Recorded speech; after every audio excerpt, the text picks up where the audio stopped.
Au Gabon, dans de nombreux établissements scolaires, les enseignants et encadreurs sont de plus en plus confrontés à des élèves indisciplinés, violents ou désintéressés.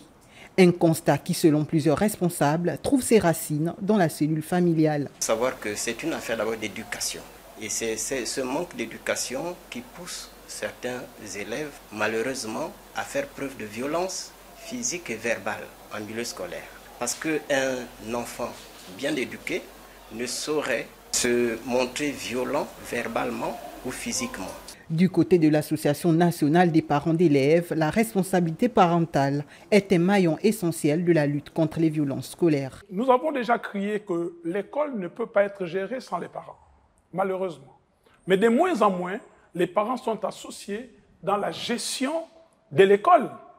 Quand je parle de la gestion de l'école aujourd'hui, c'est vrai qu'il y a des conseils d'administration des établissements, mais la représentativité des parents sont aujourd'hui amoindries. La gestion de l'école aujourd'hui est centralisée au niveau, j'ai envie de dire, du chef d'établissement et ses enseignants. On ne le dira jamais assez, la faute revient tout de suite aux parents parce que nous sommes le premier éducateur de l'enfant. Pour le principal du CS de Plein Niger, les autorités devraient instaurer des sanctions plus rigoureuses telles que les camps de redressement pour endiguer ce phénomène qui menace la sérénité du cadre scolaire. Je crois que cela ne doit pas relever seulement de la responsabilité des parents. Il faut des mesures fortes de la part des autorités.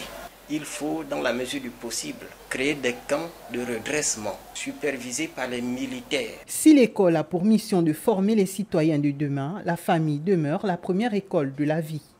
Restaurer le dialogue entre parents, élèves et enseignants apparaît aujourd'hui comme une urgence afin de freiner la montée des dérives violentes dans les établissements du pays.